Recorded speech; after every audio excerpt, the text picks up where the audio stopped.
If you've ever wanted to get faster at your 5K or 10K and you feel like you're missing out on just one workout, there's something, if there could just be one thing you could do and focus on that, then you could be better.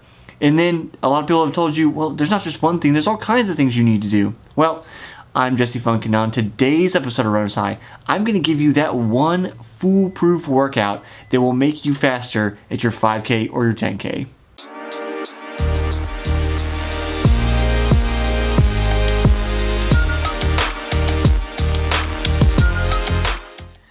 If you spend any time with me at all on this channel, you know I say do not rely on silver bullets. They don't work. And you've probably heard that from other people too, but you're here anyway, so I know what you're up to. You're still looking for that silver bullet. And I'm actually going to break my rule a little bit today and give you a tidbit, give you a effectively silver bullet to make you faster at your 5K or your 10K.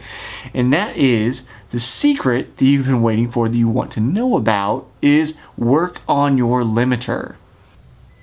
I talk about this in other videos on the channel, so if you haven't seen those, hit that subscribe button, stay with me. I've got plenty of advice for you to become a better runner, but improving your limiter is the key to becoming a faster runner, especially when you've hit a plateau. Now, I talk about this book a lot because it has such good wisdom and because the depth of the knowledge is in it, even though it's only a few hundred pages. So, if you don't have a copy, pick up a copy. Joe Friel's Triathlete's Training Bible.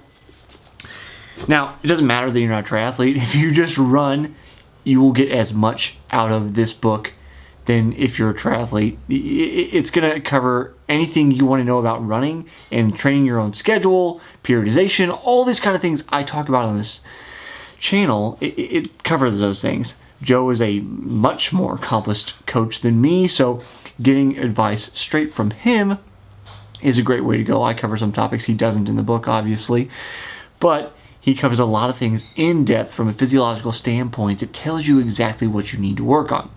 So your limiters, as Joe describes it in the book, endurance, force, and speed. And you might think force and speed are the same, but that's not necessarily the same thing. You have to read the book to know the difference between the three.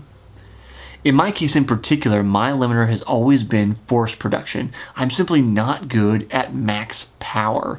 I'm not going to be a big weightlifter or a huge football guy at any point in time in my life because that is a genetic limiter of mine. I'm great at endurance. I can keep going for a long time, but force is always a problem. I run a 200, run a 400, not great. I'm not putting anybody to shame with those distances, maybe besides myself. So when I work on those things, I work on my max power because I'm not good at it.